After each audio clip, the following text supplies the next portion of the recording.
Angie Samayoa. Ashley Verónica San José Morales. Hola, mi nombre es John Sack. El líquido es un material que presenta al menos una fase intermedia entre la líquida isótropa y la sólida cristalina, en función de la temperatura y o la concentración de un determinado disolvente.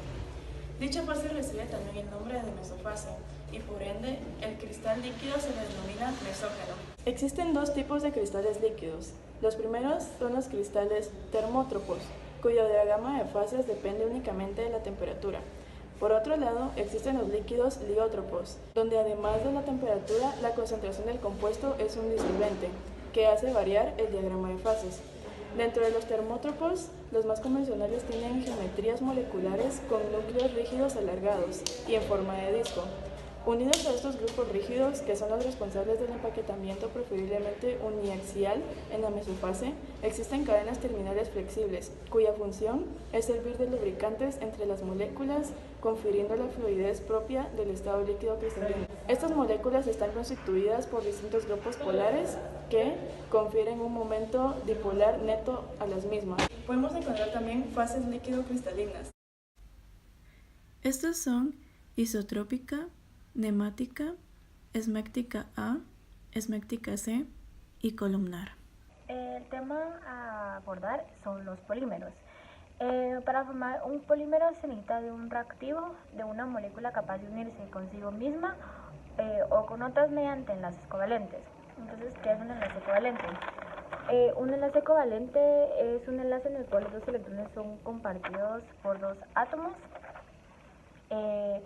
Y las moléculas capaces de tener todas estas propiedades se le conocen como monómeros. Entonces, para formar un polímero se tiene primero un monómero con otro monómero que forma un dímero. Luego este dímero se une con otro monómero para formar un trímero y así sucesivamente hasta formar un polímero. Las características de los polímeros son que tienen bajo punto de fusión, lo que permite darles forma, tienen baja densidad, que son útiles en la industria como el automóvil, tienen una pobre conductividad eléctrica y térmica, lo que permite usarlos como aislantes. Un aislante son los que evitan cortocircuitos o descargas y tienen poca reactividad química.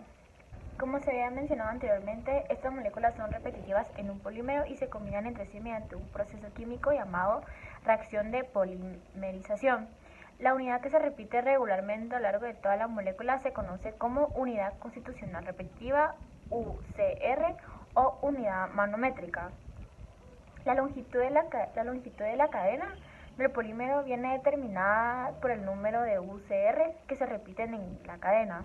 En un determinado polímero, si todas las estructuras son idénticas o si todos los polímeros son iguales, se llama homopolímero.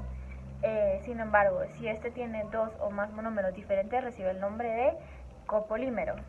Existen dos tipos de polímeros, los polímeros naturales y los polímeros sintéticos.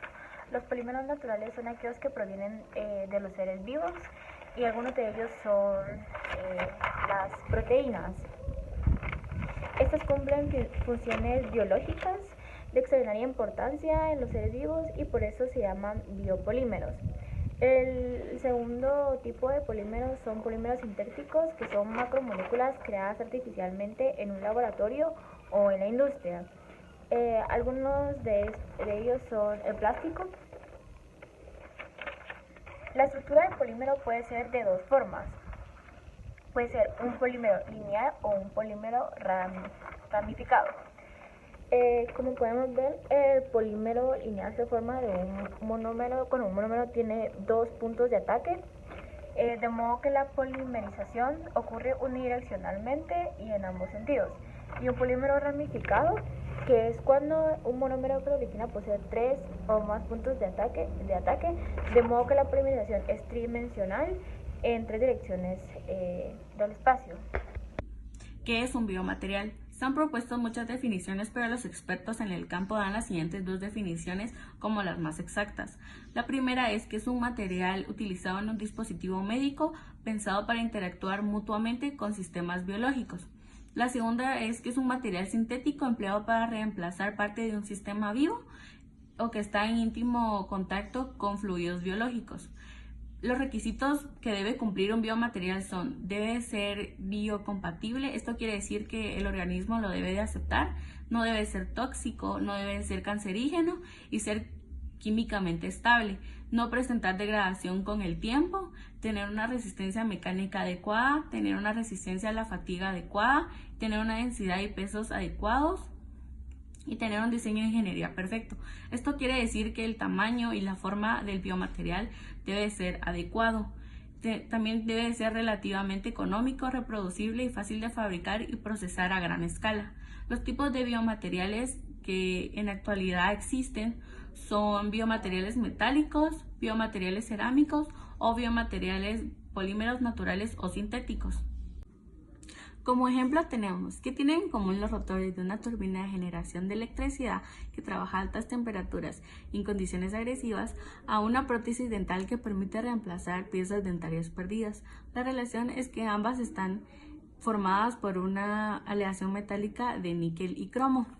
Como segundo ejemplo tenemos que tienen en común los motores de propulsión de los transbordadores espaciales a una prótesis de cadera. Es que ambas están conformadas por una aleación de titanio, aluminio y vanadio. ¿Y cuál es el hilo conductor de estos dos ejemplos?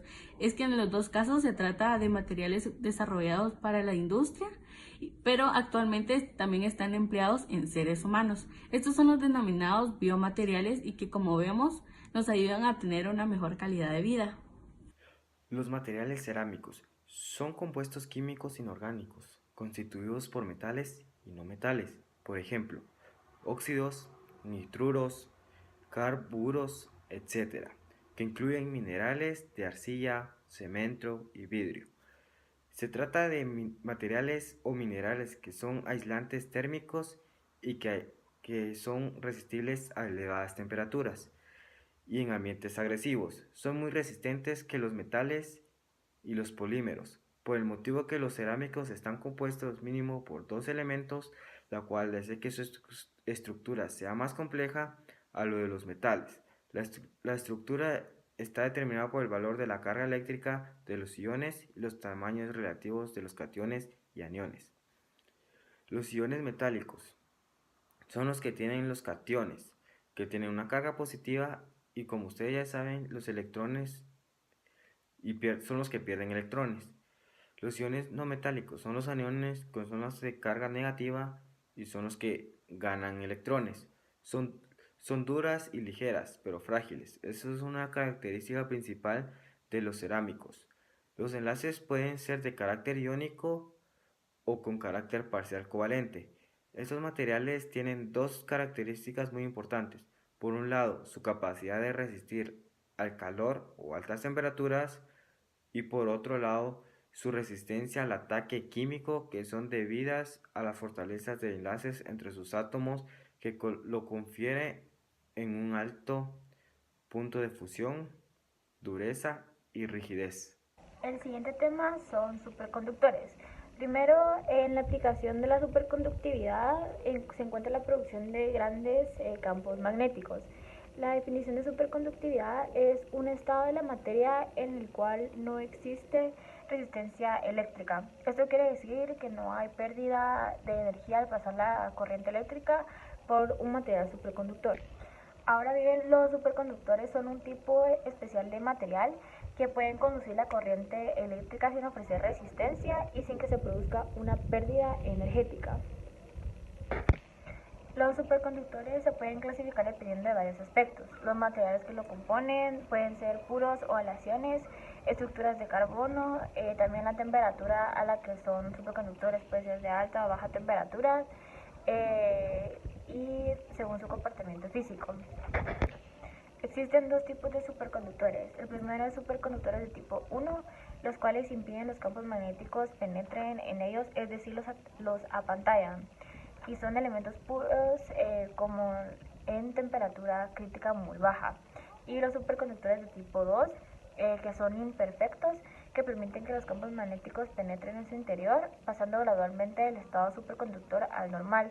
Entre ellos se encuentran las aleaciones, sustancias cerámicas.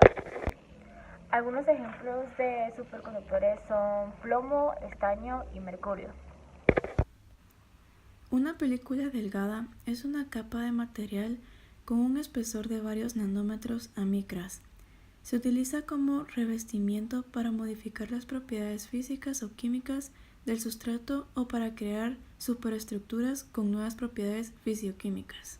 La importancia de la obtención de películas delgadas puede deducirse de dispositivos tales como computadoras o dispositivos microelectrónicos en estado sólido, basados todos ellos en materiales cuya estructura se conforma por deposición en película delgada.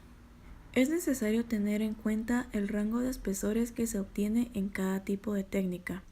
Según su valor, estaremos ante una técnica de película delgada o gruesa.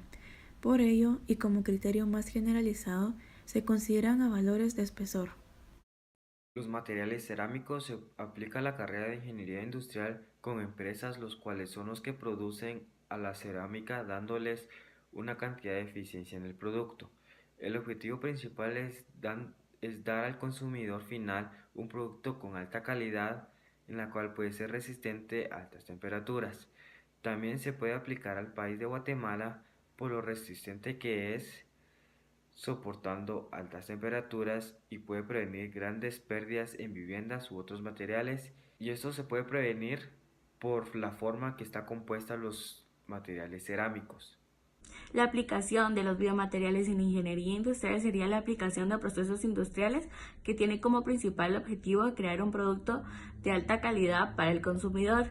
La búsqueda de nuevos materiales siempre ha sido un tema de interés para ingenieros y científicos, y en los últimos años han adoptado materiales industriales en seres humanos como lo son las aleaciones de metales y el cobre.